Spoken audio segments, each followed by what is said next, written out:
Welcome to Eternal Life Plan. Today we're going to talk about another disturbing development in the Catholic world. On November 25th, Christine Niles from Stella Maris Media has reported this. Exorcist Father Carlos Martins alleges defamation by the pillar. So I'm going to read you just a brief excerpt of this article just to set the stage for what we'll be talking about today. A famed exorcist is alleging defamation by a Catholic media organization. In a letter obtained by Stella Maris Media, Father Carlos Martins, producer of the hit podcast series, The Exorcist Files, which I listen to all the time, through his attorney, is accusing the pillar of publishing an article that is defamatory and entirely irresponsible in terms of what it suggests. The article in question is titled St. Jude Relic Tour Suspended Over Police Investigation. And it opens with a paragraph stating that Father Martins faces an Illinois police investigation over alleged inappropriate conduct involving children. The article was based on a statement issued by Father Michael Lane and Father Gregory Alberts of Queen of Apostles Parish in Joliet, Illinois. That statement claims that Father Martins, during a November 21st parish visit, was involved in an incident with some students in the church. We immediately contacted the police. The statement continues. A police investigation is still ongoing. The priest was confronted with the information. We informed the priest that he must depart from our parish and out of our diocese. Now, I would like to bring into the studio Christine Niles because she has reported on this whole incident, 3 different posts on her platform and in her YouTube videos. And Christine will give us an overview of what she knows about this incident. Christine, thank you so much for being on once again. Oh, it's great to be here. It's been a long time. Thanks for having me. It sure has. And everyone, before we dive into this, I want to make it clear. As it says in my show notes, this is from me, not Christine. We are not here to talk anything about Church Militant, and we will not answer questions about Church Militant. That's in our past. We move forward. So I appreciate you respecting us and not chatting with us about that. So Christine, I just have something that I want to talk to you about, a question that I thought about after reading the Pillars article, your article, watching your YouTube videos, and that is this. Did the teenager in question go to her father and complain about this incident? Or did she go to her father excited about meeting Father Carlos Martins and what had happened? Do we really know what her reaction was? Well, what I gather from the attorney letter is that the girl, and I think she was 12 years old. I think she was a 7th grader.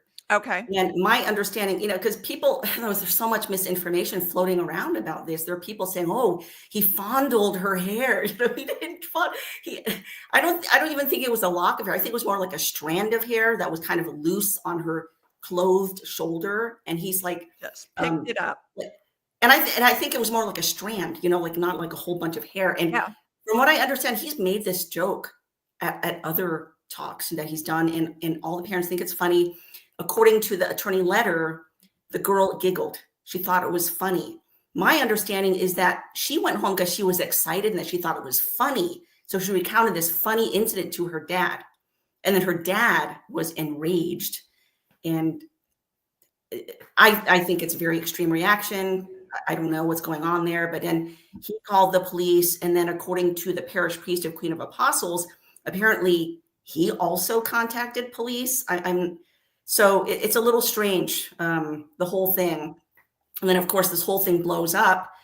And somehow the pillar got tipped off about this because nobody knew about it. There was this statement on the website of Queen of Apostles that the tour was canceled, at least in their parish, it was canceled. And someone must have tipped off J.D. Vance. And J.D. Vance, he worked for the church for a long time. He was chancellor. You mean J.D. Flynn? Sorry, J.D. Flynn, yes. Get your He was JDs chancellor in the Diocese of Lincoln. So he was in the church for a long time before he started doing news. So he's got all sorts of contacts in the church world. Someone must have tipped him off. He publishes this article, and the whole Catholic world goes into this just firestorm of speculation because the way the article was worded, if you read the original article, they have since softened the language. They went back and they added the word allegedly because the original, if you use the Wayback Machine and look at the original article, it says that Father Carlos Martins was being investigated for inappropriate conduct involving children. Their exact words, inappropriate conduct involving children. Now, those are not the words of the diocesan statement. The diocesan statement simply says there was an incident involving some students in church. That's all it says. And then somehow it morphs into inappropriate conduct involving children, which of course you put priest together with investigated, together with the phrase inappropriate conduct with children. Well, what is everybody's mind going to go to? Mm-hmm. Everyone's going to think, oh my gosh, it's abuse. It's abuse. So that's what everybody was speculating. Oh my gosh, did he abuse a child? Nobody knew what was going on. And of course, I was very upset because I know Father Martins. I've had him on my show twice. I've listened to the entire Exorcist Files series, which is excellent. I've just read his book, which is excellent. Very solid. He's always been a very solid priest, not controversial at all. So my heart sank when I saw that headline because I didn't know what was going on. So I did some digging. I contacted some sources. I can't reveal how I got the attorney letter, but I got it and I published it, and it gave context. Mm-hmm. It was a harmless joke. Lifted a strand of hair, dropped it. The whole thing must have happened in like 2 seconds. There was a room full of 200 people. That was something else that the diocesan statement left out. So I blame the diocese and then of course the Pillars reporting didn't help either, but the diocesan statement was so incredibly vague. And they said, some students, some 200 students, parents, teachers, and the parish priest himself. Okay. So this wasn't like some tiny little thing that happened in the sacristy with 1 or 2 students. This was 200 people. So there was a lot that went wrong in this. Yeah. And poor father, he has been suspended from his ministry because that's just the protocol. You have to be suspended if there's a police investigation. So I don't think his superior wanted to do it, but you have to follow the protocol. So he's suspended. He can't talk to anyone. He can't promote his book. And that's another coincidence because all of this happened on the same exact day that his book went public. Oh, wow. Same day. So, I got into an ex-war about this with Melody Lyon. And she was one of the first that came out, and this was inappropriate. He should have never done that. These priests have to learn boundaries, this whole thing. And I equated, Christine, to what happened to me when I was a freshman in high school. So I'm in a Catholic high school. I've gone, 12 years of Catholic schools. Okay. Freshman in high school. And I stuck my tongue out at a classmate that was walking by in the hall. All right. So our religion teacher saw me, and he comes up to me and he pinches my cheek and said, "You are way too cute to do such an ugly thing." Now, in this day and age, that would have been assault. And yeah. I know when I went home and told my dad, what had happened, he's like, "Well, good for the priest. You shouldn't have stuck your tongue out. What are you doing?" But in this day and age, that would have been blown out of proportion, and that religion teacher would have been suspended. And I made this point on X to Melody that we are now creating hypersensitivity around everything. The boundaries are so tight and strict now that if you look sideways, if a priest looks sideways at somebody, there's got to be something up with that priest.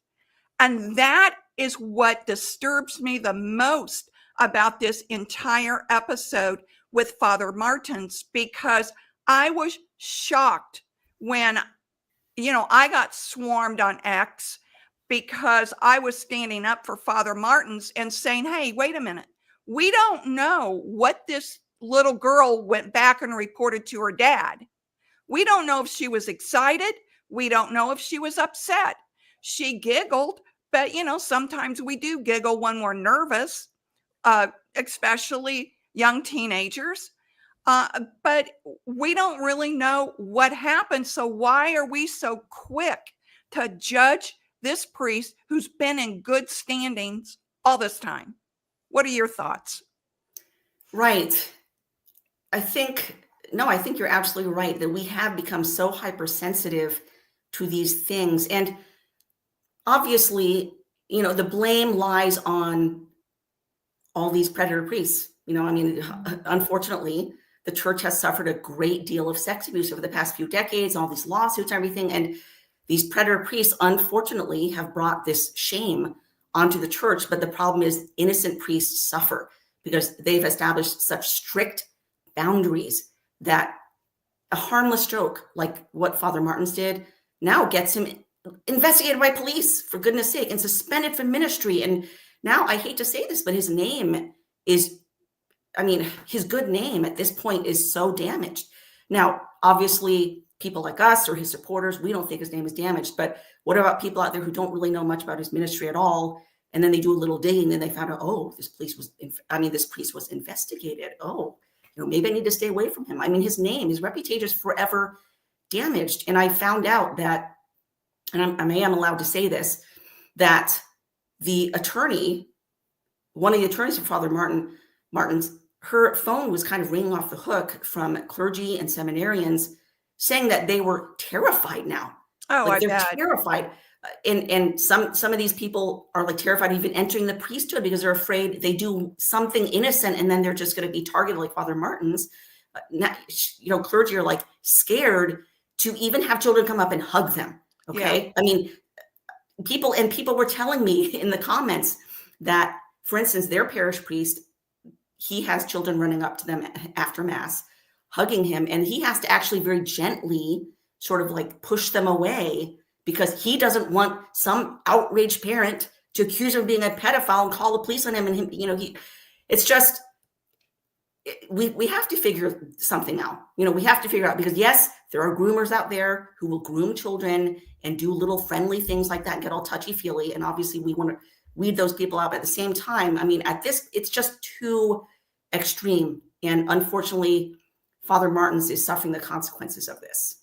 He is. And, even in this day and age, if a little boy goes up and kisses a little girl on her cheek, parents are getting outraged over that. To me, we're creating a culture of like I said, hypersensitivity, where any little thing can be misconstrued and damage someone's reputation forever. Right. Forever. And even if some people think, okay, it wasn't very wise or prudent for a father to touch her hair, he just needs to keep his hands to himself. He didn't commit a crime. He's not a groomer or anything like that, but he shouldn't have done that. It just wasn't prudent. Okay, fine. I'll grant you that. And I might not necessarily agree, but let's say that that's the case. Rod Dreher, I think, made a good point on X. He said to say that he deserved all this is like telling a guy who stole a cupcake, well, you shouldn't have stolen a cupcake because now you're getting 50 years in prison. Okay, maybe you shouldn't have stolen the cupcake, but you don't deserve 50 years in prison. It's just too much. It's too much. And Father is having to suffer for this. Yeah. So, and I noticed too that the people who are coming down really hard on Father Martins are the people who never really liked him in the first place. I just noticed, I don't want to name names necessarily, but I just noticed that the people who are quick to criticize his actions here and quick to kind of judge him are the people who didn't like Exorcist Files, or they didn't like the fact that he's doing interviews to evangelize, or they're calling him a celebrity exorcist, which is something I have a real problem with. But yeah, that's kind of been what I have noticed. So where are we at in this investigation? And it's my understanding the police actually closed the case, right? They initially closed the case when the Okay. father first called them. They questioned students and they very quickly determined that nothing happened. So they closed the investigation. And this is what I found out after the Pillar published its article and all this public uproar ensued. Then the father decided to call the police again. And this time he wanted to charge Father Martins with battery, not sexual battery, just physical battery, which is ridiculous. And so the police reopened the investigation. And we're just waiting right now for that investigation to come to a conclusion. I have a very strong sense that the police are going to conclude soon, probably this week, and they're going to clear him of all charges. Mm-hmm. And then once the charges are cleared, he will be no longer suspended, and then he can speak. So I just wonder at that point, once he's cleared and the suspension is lifted, if there aren't going to be some defamation lawsuits coming. You know, I'm just wondering. So where is the defamation lawsuit against the Pillar? Do you know? I don't know where that stands.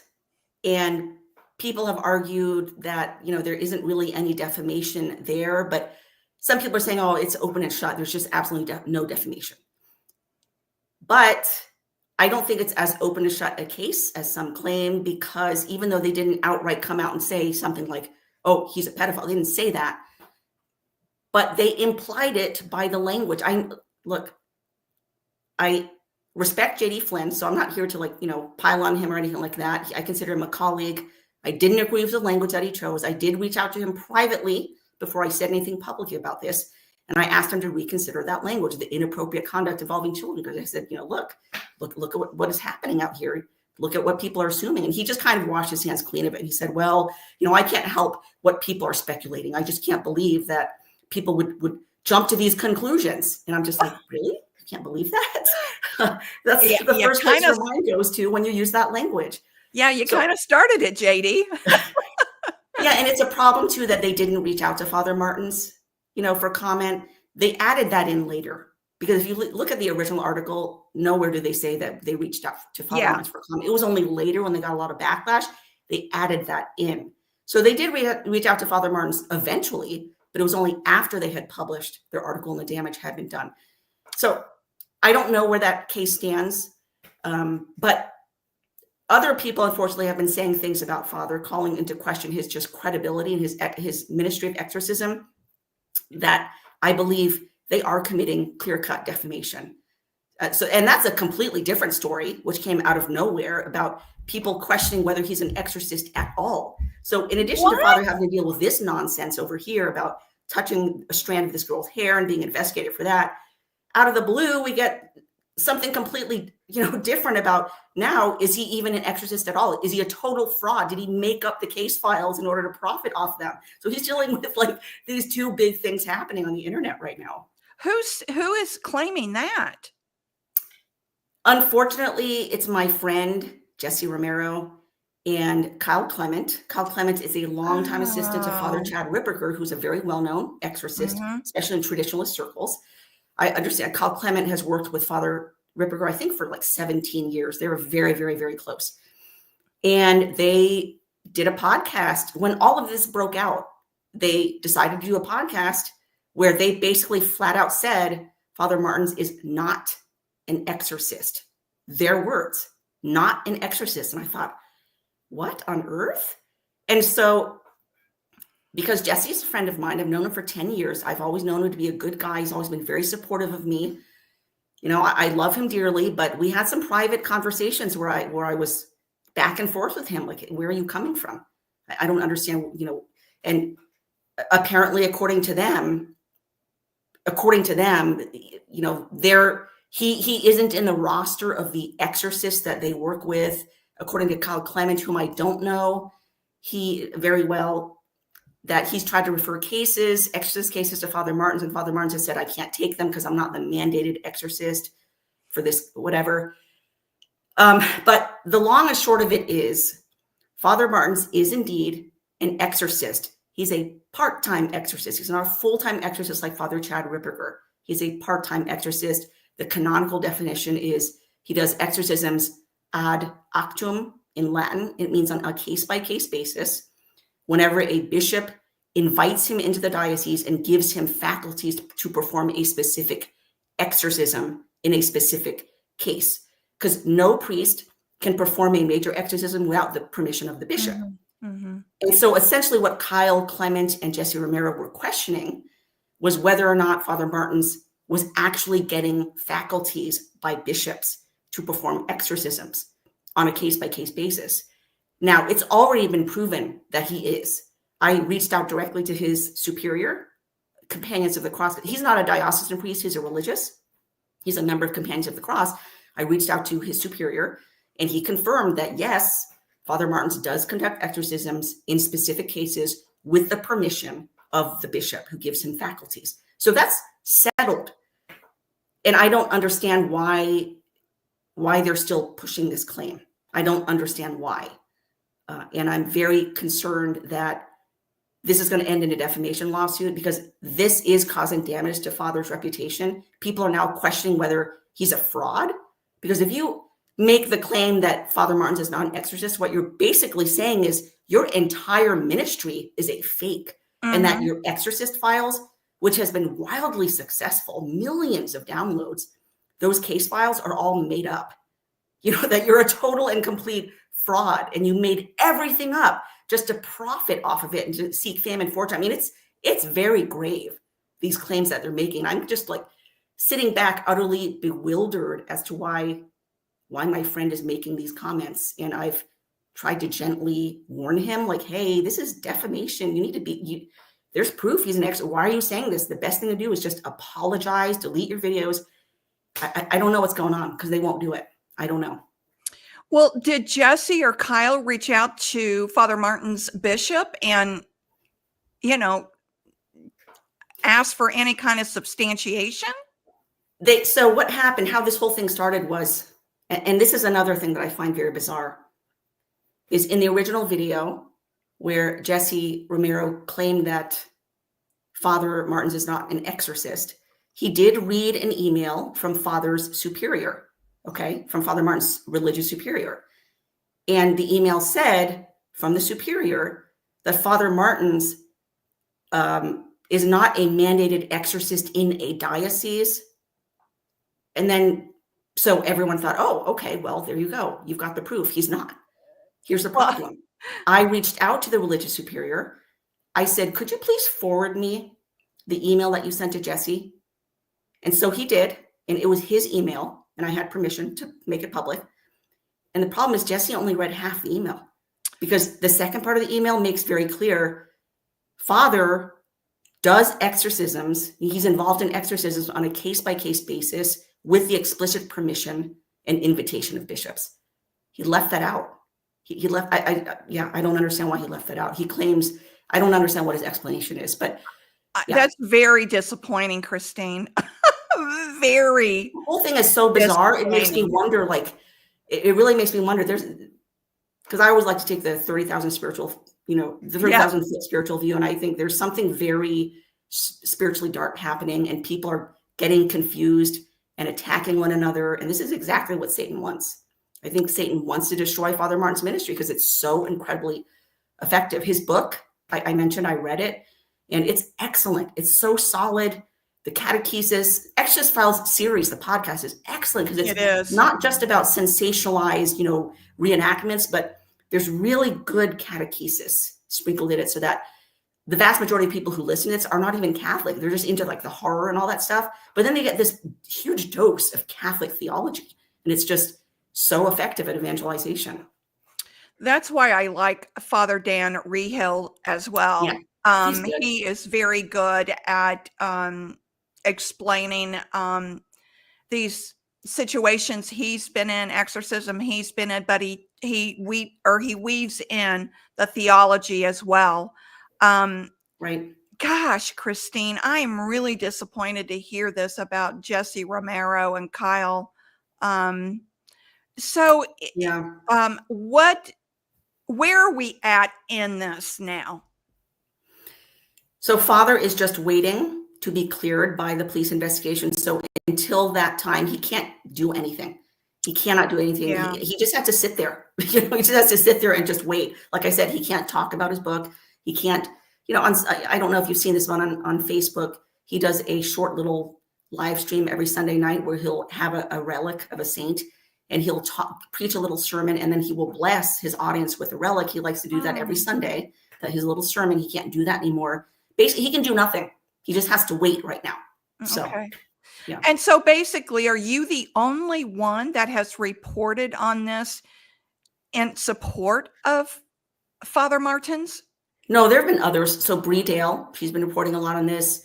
Michael Hitchborn has been writing about this. Dr. Janet Smith now, she's been writing a little bit about this. I think Rod Dreher also. Yeah, Rod Dreher has written about this.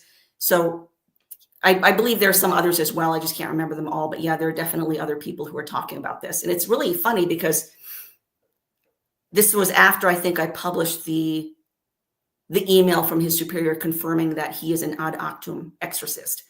And, someone on X just said, "Oh, Christine, thank you so much for this reporting. And you're the only one seeking the truth in this matter," whatever. And I just responded saying, "I'm really not doing anything special. I'm just reaching out to direct sources rather than engaging in innuendo and rumor and gossip."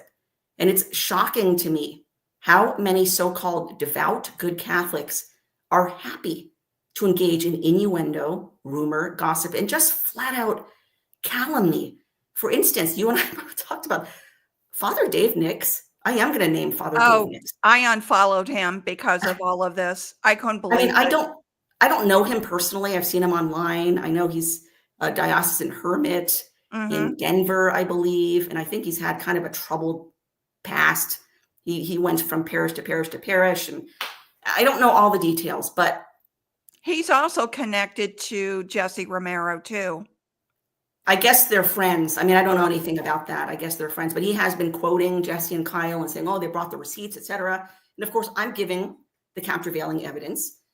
And Father just wants to insist again, over and over again, that Father Martins is not an exorcist, even though it's been conclusively proven at this point that he is. And for whatever reason, Father Nix just keeps hammering this point over and over again. And I'm just like, this is it's one thing to make a mistake.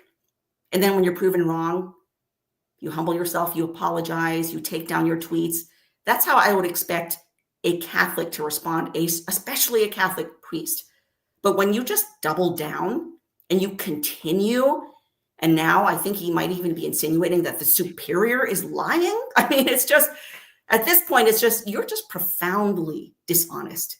Profoundly dishonest. I don't like to say that about people, but after just seeing him doubling down in the face of conclusive proof and evidence, it's just like, wow. And then he ended up blocking me. So, well, no great loss there, Christine. Yeah.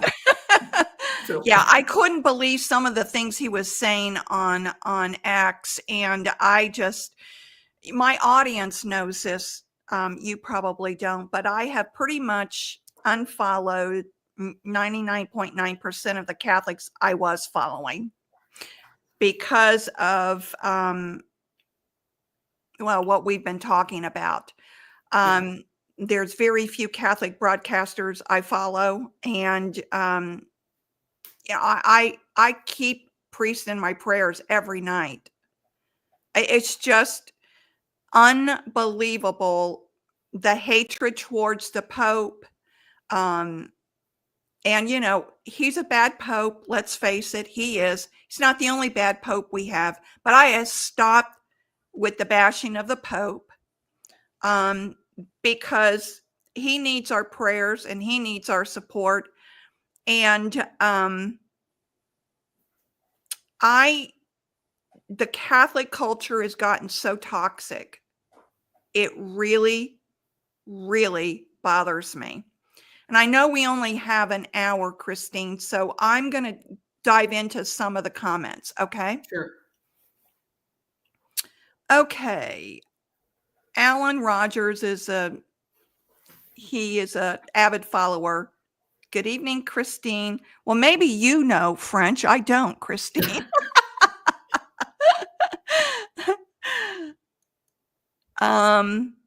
Mary KJ says, hello from Indianapolis, Christine. Hello. Glad to have some Hoosiers here.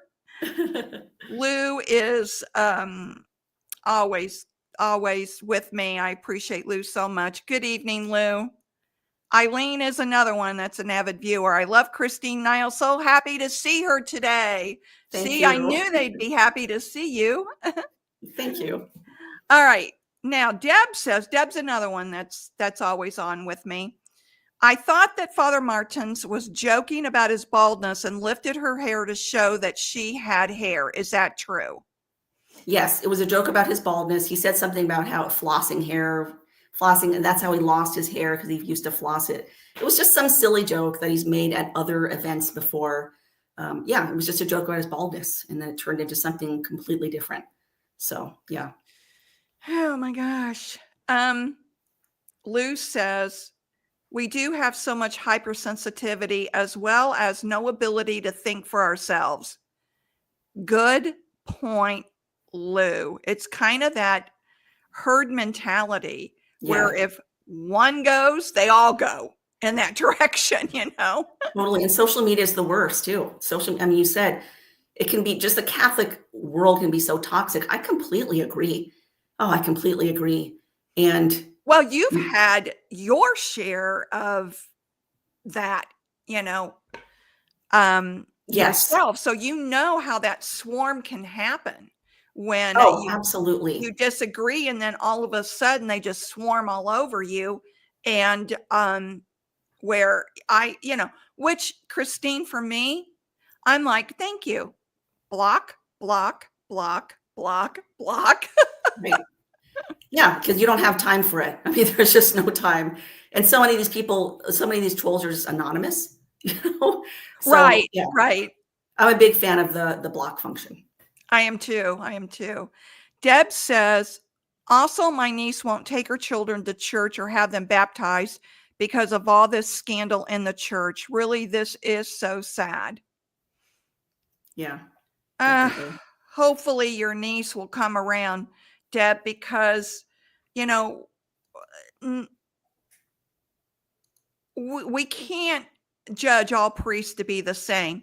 Yes, McCarrick did a lot of damage, and a lot of the other priests did a lot of damage. But as Christine Niles said in the beginning, you know, they're the ones that made it all so hypersensitive. And I'm sure you've heard this too. I've had people come after me that are not Catholic that say, why are you still supporting the church after all the abuse?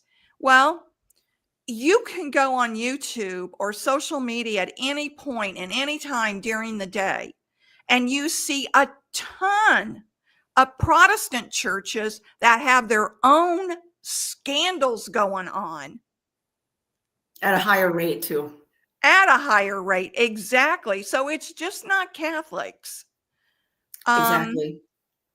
Let's see here. And that's exactly what Satan wants too, is he wants to drive us from the church. He wants us to leave the church and fall to despair and discouragement. But I mean, you know, Peter said to our Lord, to whom shall we go? You have the words of life.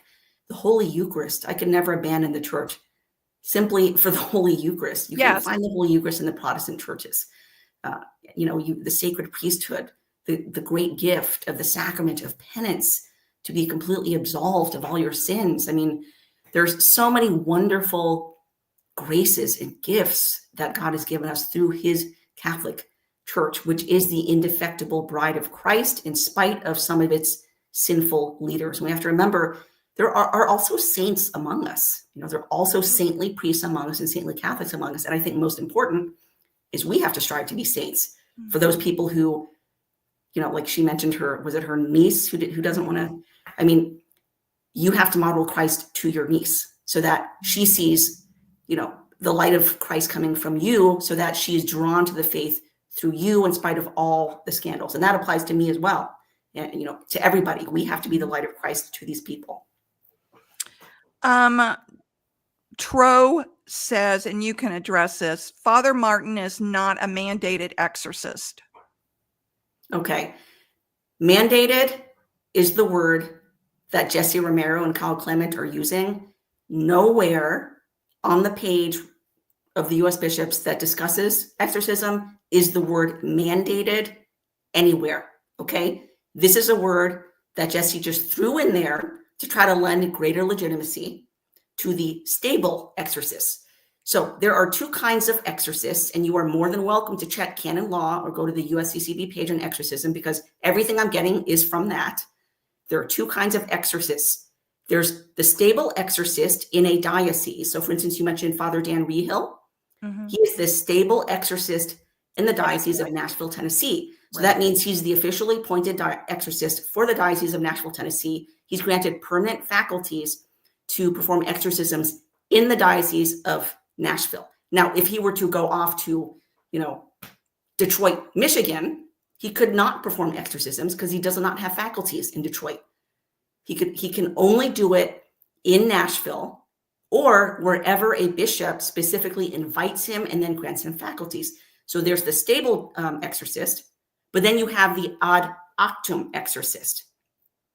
He doesn't have permanent status in any particular diocese, but he is granted faculties by bishops on a case-by-case basis. So let's say, just as an example, I'm just making this up, he is invited into Tulsa, Diocese of Tulsa, to perform an exorcism in the Diocese of Tulsa, and he's given faculties by the bishop to perform the exorcism in his diocese. So he can come back as many times as he needs to, because usually exorcisms, cases of possession, take a long time. So usually it takes multiple sessions. He can come back as often as he needs to over the course of however many years it takes into the Diocese of Tulsa to conduct a major exorcism, because he's been given faculties by the bishop. Those are the two kinds of exorcists. Father Martins is an ad actum exorcist.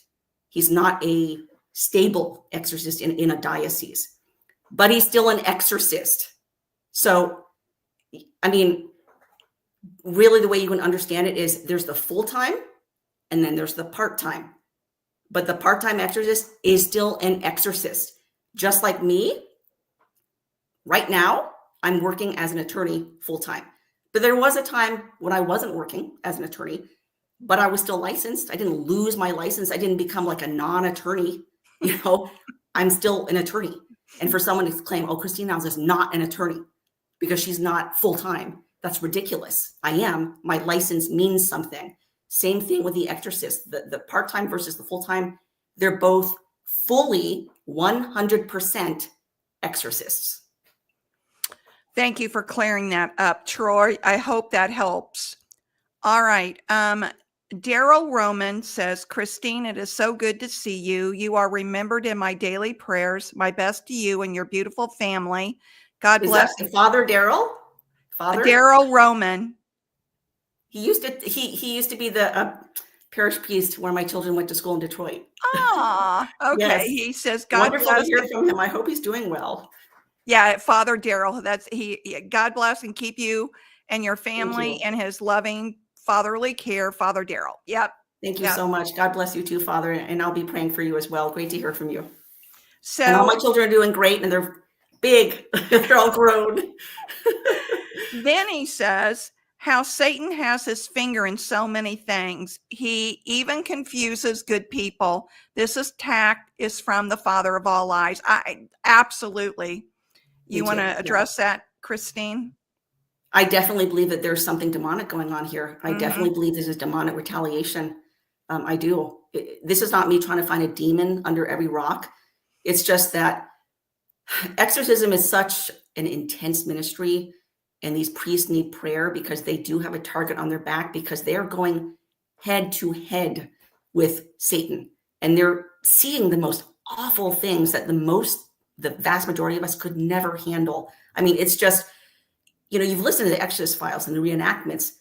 They have to tame everything down. I mean, they really have to tame things down because the filth that comes out of these, the demons through the Their possessed victims, the language. filth, the expletives, just horrible, horrible stuff. And these exorcists have to deal with this kind of stuff. It's just, I have no doubt whatsoever, this is demonic retaliation.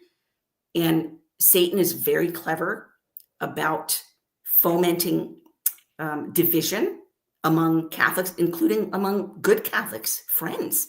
That's why I'm trying, I don't want to give way to too much anger towards Jesse or towards anyone I know who may be on the opposite side of things, because I know that's exactly what Satan wants. He wants to divide us over this issue.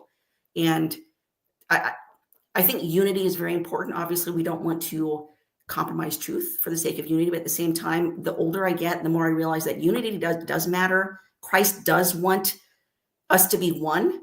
And whatever I can do to kind of humble myself, sit back, try not to judge so much, and just be patient and try not to give away too much anger, in the heat of the moment, especially online, because it's so easy to pop off online and say something and then you destroy a relationship forever. So yeah, that's all of this just to say I completely agree with the comment that this is the father of lies. He's trying to foment division. He's trying to whip up anger among good Catholics and among good friends. And I would encourage people out there, try not to give way to that temptation if possible. Father Roman, thank you for watching. I always feel double blessed when priests are watching, so I appreciate that. Okay, Deb says, I wonder if there's some jealousy involved. Could be. Yep. I think that's actually a very good point. Yeah. I do. I think there is definitely some envy. Mm-hmm.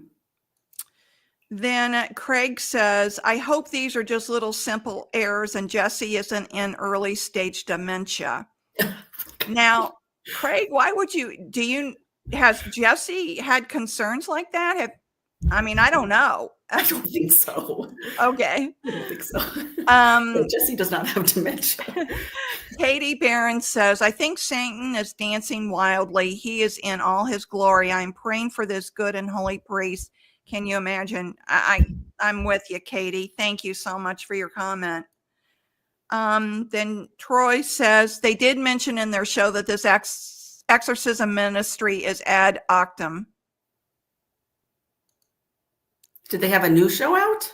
Or I don't know. Is this a show from, because I think they put out 2 videos on this. And as far as I know, both videos still question him. Okay. Craig says, pretty hard to look the other way on the Pope. Jimmy Jays says, way higher rate. I'm not sure what that means. Matthew, does anyone know of any sex abuse scandals in the Orthodox Church? I ask as the reason Joseph Chambra, is it Joseph Chambra? Yeah. Joined the Orthodox Church is due to sex abuse in the Catholic Church. So, Christine, do you have any knowledge on if there's any scandals in the Orthodox Church? There are. Yeah, absolutely. There are sex abuse scandals in the Orthodox Church. And I don't want to come down hard on Joseph Chambra because I've known him for a while and he's been a friend of mine and he is an abuse victim and he was deeply, deeply let down by the bishops and the clergy who essentially they dismissed his concerns about all the LGBT pride stuff in church. He was always trying to warn them about, look, that there's this LGBT stuff here, this transgender stuff going on here. And unfortunately, he was dismissed by a lot of bishops and clergy who actually wanted to push that sort of thing. And I think he just got to the point where he was so discouraged by all of it that he decided to leave. Now, of course, I pray for him. I pray that he would come back to the faith, but I'm not going to stand in judgment over him. I know he has a lot of bitterness, a lot of anger. I think he will come to realize that the Orthodox Church is not perfect. They have problems of their own, including sex abuse scandals. Hopefully he'll come back to the faith one day. But we should just be praying for him. Okay. Yeah. Yep. Thank you, Christine. All right. Matthew also says, by Jesse, are you talking about Jesse from the Terry and Jesse show? I'm a bit late to this live stream. Sorry. Yes. Jesse Romero. That's who Christine was referring to. Yeah. Okay. Let's see. I did want to go back to the comment about envy. I do think that there's something there. I think that, unfortunately, some priests do struggle with that, especially I would think in the case of someone like Father Martins, who his evangelization ministry is so successful. And I think some priests would love to have just a fraction of his success. They would love to have such a fraction of success. And it's a shame, but Catholics who struggle with envy, I saw it myself. I was very surprised, but I saw it myself being in the media profession for more than a decade and dealing with different Catholics and different camps. And it's just, even dealing with some of my colleagues and coworkers, I was just really surprised by how the sin of envy can overtake people and cause them just to say and do ugly things, including priests. So I definitely believe there is an element of envy there. We're human, folks. We're all humans. And, one of the reasons why I stepped away from following Catholics in the media, on X and everything, Christine, is because it was really dragging me down and depressing me. And I was getting angrier and angrier and angrier, and I couldn't figure out why, what was causing this, and I was constantly upset over every little thing that the Pope was doing and saying and things like that. Well, God said to me, especially with this whole thing with Vigano, right? There was this, and there still is a strong movement to follow Vigano, and that Rome is not the true church because of Pope Francis, supposedly being a heretic, which I don't believe at all. But I was getting more and more depressed, more and more angry. The more, and I've named the names all in my past. I'm not going to go through it tonight, but we know who they are, and they're popular podcasters who make a lot of money bashing the Pope, propping up Vigano, and misleading Catholics. When God said to me, Christine, and this is what woke me up in prayer, he said to me, my son will never leave his bride, the church. And I went, what am I doing? What am I doing? And that's when I realized that all these people I had been following were having a strong influence on me, an influence that wasn't positive. It was negative. And one in particular, I swear he is Vigano's PR man. And every week there's just more news about Vigano. He's an excommunicated archbishop, guys, and he did it to himself. So when I realized how I was being influenced so negatively, that's when I cut ties, Christine. And you know what? My peace restored. Yeah. My peace restored. So I'm telling this story, everyone, because if you feel this negativity and this anger and towards the Pope and the Catholic Church and all of that, look at who's influencing you. And I will gather it's probably the same people that influenced me. Yeah. Okay. Deb says, Father Martins used to say when a child is born, he does not belong to God or even the parents. The child belongs to the devil until he is baptized. Then the child belongs to God and the parents. Deb, I don't know. I've never heard him say that. Have you, Christine? No, I've never heard him say that, but if he did, I mean, that's theologically correct, because we're born in original sin and we're actually born pagans. Until we are baptized, we are not in the family of God. We are outside the family of God. We have to be baptized in order to be part of the family of God. So it's probably a stronger way of saying it than yeah. we're all born with But original this sin. is why the church historically has always emphasized that parents have their children baptized as soon as possible. Yeah. As soon as possible. I mean, in the old days, they would baptize children within days of their birth. Mm-hmm. Now it's like people will wait a really long time because they want all their family to come and have this big thing. And it's like, you need to get your child baptized because God forbid something happens, to your child. At least they're safe. I'm not saying necessarily that if they're not baptized, they're not safe, because the mercy of God is tremendous. But yeah, that's why the church has always taken baptism so seriously, because until you are baptized, you do not belong to the family of God.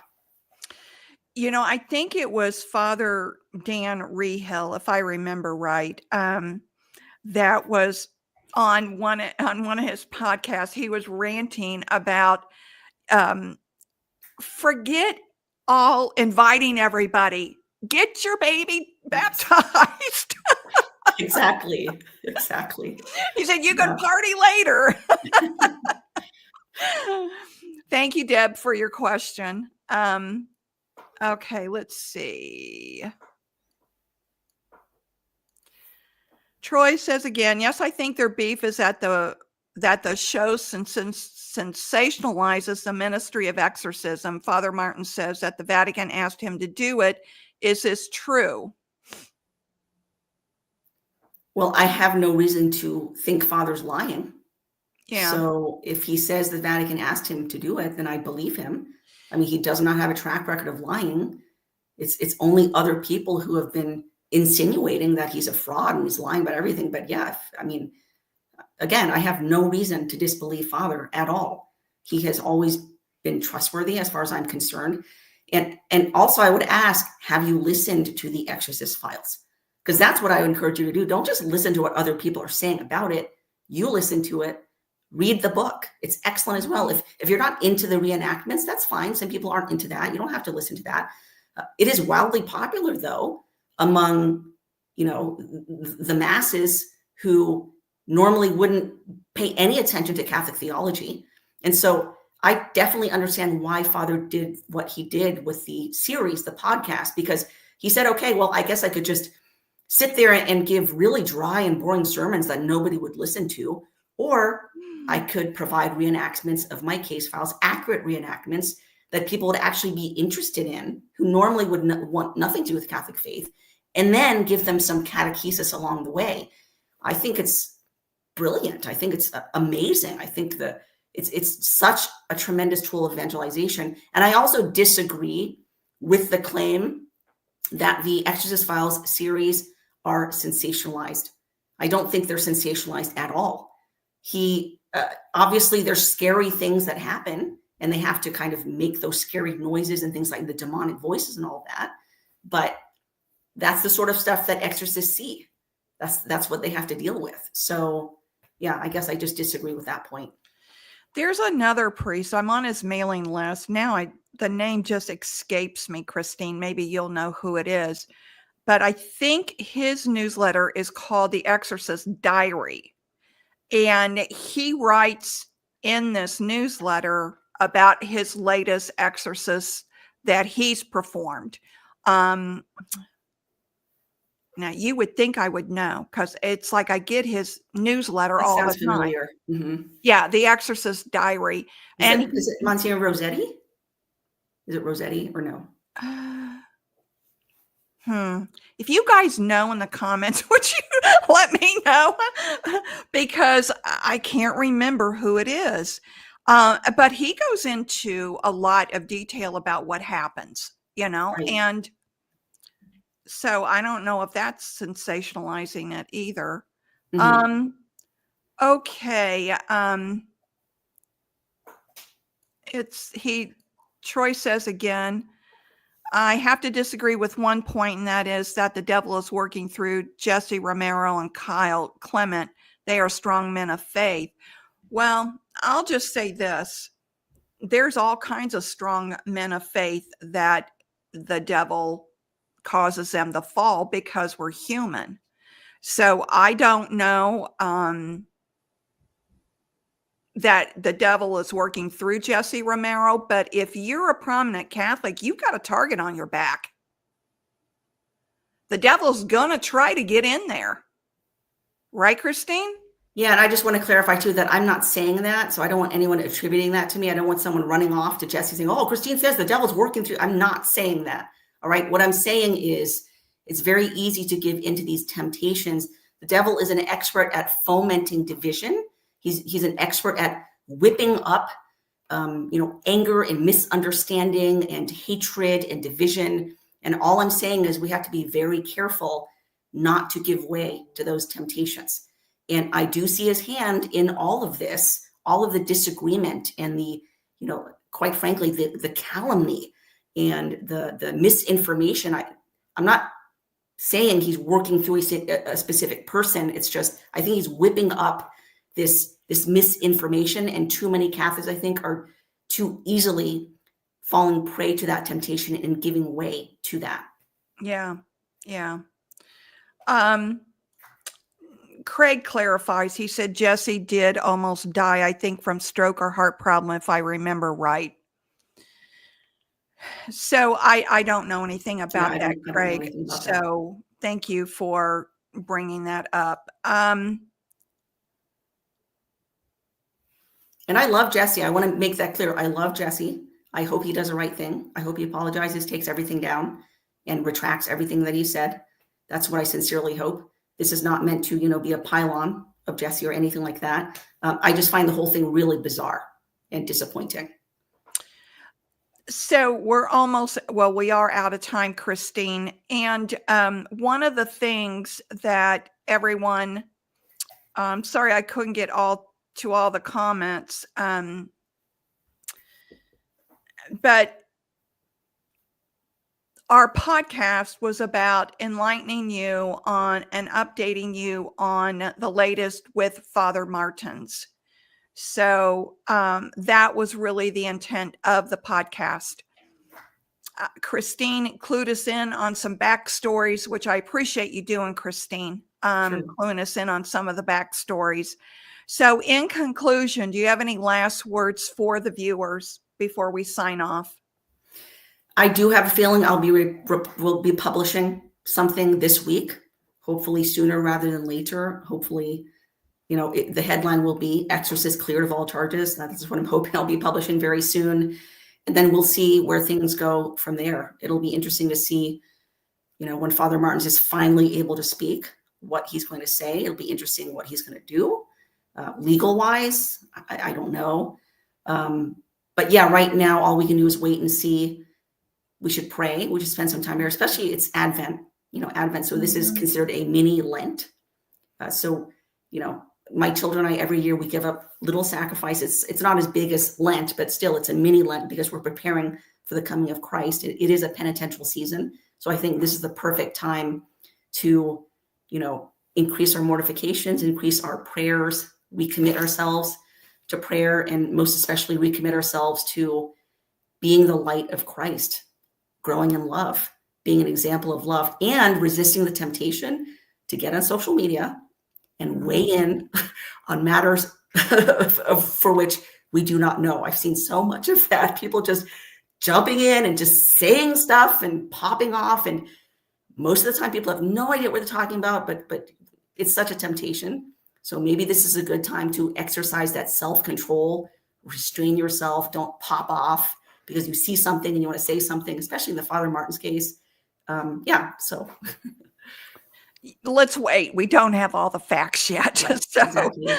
Yeah, exactly. Let's wait. Mm-hmm. So everyone, you know how I end. Eternal life is forever. Got a plan? You better have a plan because you're going to be derailed by the demons and Satan. And our plan is Jesus. Thank you all, and I'll see you soon. Bye-bye. Thank you, Christine. Thank you.